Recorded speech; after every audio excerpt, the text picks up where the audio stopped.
Hello and welcome to Wrap It Up. I'm Taj Irby, and this is my podcast centered around everything hip hop.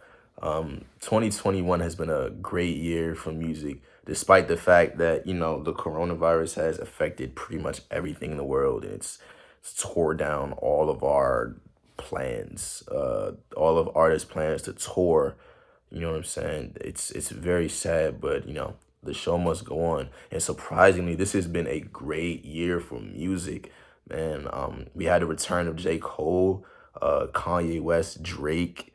Um, yeah, man, this has been a great year for rap in general.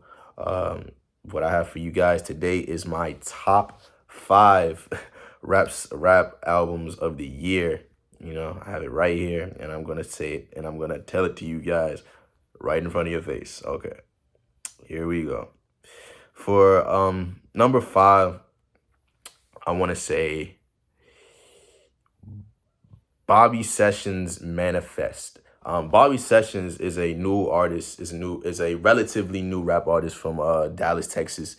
Um, he came up he came up around 20, I want to say 2017 with along with the new wave of the new wave of underground artists like your West Side Guns, your Benny the Butchers, your Freddie Gibbs. But he's rather young in comparison to all these MCs. Bobby Sessions Manifest is it's an album. It's not very cohesive, I want to say, but at the same time, it is very capturing. It's very capturing. The first track, Penthouse Prayers, is very it starts off the album with these great lyrics. Um and Bobby Sessions does his thing. Bobby Sessions is a great lyricist, man. Like out of everything, and I think Rick Ross definitely did what he always does to accommodate a track. My favorite track off of this album is definitely Gold Rolex with Benny the Butcher and Freddie Gibbs. People I just mentioned, yeah. But yeah, like just I don't know about you guys, but I love hearing like great lyricists, go back and forth. I'm a huge Wu-Tang fan. I just love hearing them spar on tracks and stuff like that. Um, Another track I want to say to be on the lookout for is Cog in the Machine. Man, the production on this out on the production on this track is amazing. It's with the audio track in in the background. It the back of this track feels like you're literally staring out in the open on a skyscraper. That's what it feels like. It looks like you're staring down in the city. That it looks like you're staring. It feels like you're staring down on the city, and I can really appreciate that. Bobby Sessions, he flows over the beat like I don't know, but he flows great. Like you know what I'm saying. He's not the best. He's not the best punchline artist, but like when it comes to delivering a message, Bobby Sessions is definitely should definitely be on your radar, man. For number four on the year, I have Elephant in the Room by Mick Jenkins. I want to say this is Mick Jenkins' fourth third studio album. This is his third studio album. Okay. Coming off the back of Pieces of a Man, which I loved. Uh, it was very not as cohesive as The Waters, but definitely just as good, if not better. Um, Elephant in the Room is it's one of the I love when an album has a specific sound, if that makes any sense. To Pimp a Butterfly is a jazz album, if not a hip hop album. You know what I'm saying? I in some aspects I do look at that album as a jazz album. In this case, this sounds to me like a lo-fi album. If you don't know what lo-fi is, then you don't know what you're I don't know what you're doing in life. But yeah, this definitely does give me lo-fi vibes. My favorite track on this album is Scottie Pippen. Oh my God, it's so beautiful, man. I'm a simp myself, you understand? So like hearing like when I hear tracks like when I hear rappers talk about talk about love, especially someone they're in love with now, it's very beautiful. It's this lyric he said. I counted. He said, I analyzed the lipstick you use. I counted. He said, I counted the freckles and all of the dents in your face. Ooh. He said, I can't. Oh, that was beautiful, man. Um, another great track on this is Contacts.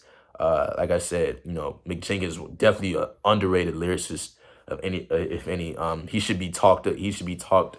He should be talked in the same conversations as your Jids, your Logics. You know what I'm saying? All those people. Yeah. For number 3, I have. Let me see. For number 3, I have "Pray for Haiti" by Mac Homie. "Pray for Haiti" is another underground rap artist, straight from, I want to say, Haiti. I don't know where I think he may be from Miami, but he originates from Haiti. He's like the most latest artist to sign on Westside Gunn's label, to Griselda, Westside Gunn's underground label from Buffalo. Um, man, right away, like the parallels to "Pray for Paris" on this album, they're great. Like I love it. Even the if it'll focus, even the cover art is so, it's beautiful. You know what I'm saying? Like the Basquiat painting, you can never go wrong with Basquiat. Am I right? My favorite track on this album is "Stellar Ray Theory."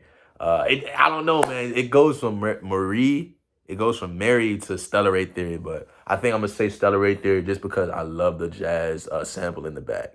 Dun-dun-dun-dun. And like the writing on this song is so good. Oh my god. Oh my god. He said, Stellar Ray Theory. It's basically this huge metaphor. How does the hook go? How does the hook go? Dang. Stuff hard when the rain don't shine. Oh, y'all finna blame the clouds on the rain in the sky. Yeah, it's hard when when the sun don't shine. Yo, like he's saying like it's a metaphor about how, when the sun don't shine, when things aren't going great for you in life and stuff like that. Um, you know, yeah, that's basically it. It's a great album, man. And I love the fact that Westside Gunn is bringing in artists akin to him, but but have something that makes them different. You understand? Yeah. My second, for number 2, I have Certified Lover Boy. Certified Lover Boy. Drake's, I want to say, 6th album. I have no clue. Um, Certified Lover Boy was a great way for Drake to come back off of his 3-year hiatus. I personally think so. It's not the best Drake album, but it's not better than Views. But it is definitely better than Scorpion and More Life. You understand? It's definitely a step in the right direction for Drake. Around this, we obviously have the Kanye beef surrounding this album. It's all in this album. You can't get away from it.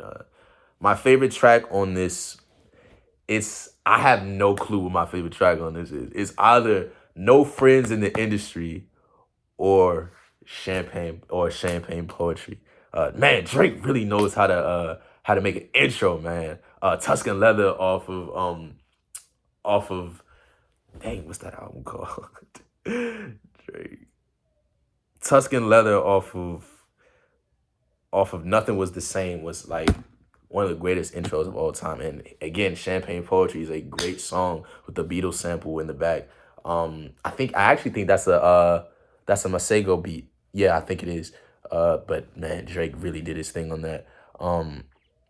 No Friends in the Industry, man. My cousin, he says he tells me that this is energy too, and it really feels like it. Another track I really like on here is called Pipe Down, but and Get Along Better. Oh man, like it sounds like music soul child. It's very like I said, it's a very it's the best way Drake could come back off his 3-year hiatus.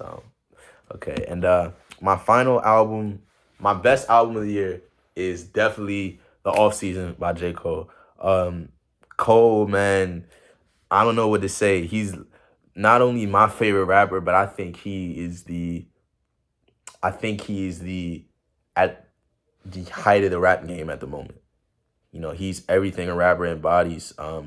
He doesn't flex that much, but he has all he has all, like, he's definitely up to the curriculum when it comes to like what a rapper should be nowadays. And the off season is a great way to that is a with the off season, he definitely showcases that to the highest form. Um, yeah, man. Cole really outdid himself with this album. I think my favorite track on here has to be "Applying Pressure." Man, Cole really went out on this song, man. It's just like the bravado and the his presence. It's definitely felt through this whole song. Applying pressure, started my grind with crime festers, and now it's showing like they in their second trimester. Man, it has the sound. It has the sound of a person who's been through so much in the rap game, 10, 11 years in the rap game. Man, you can tell like Cole has definitely grown a lot throughout like his previous albums.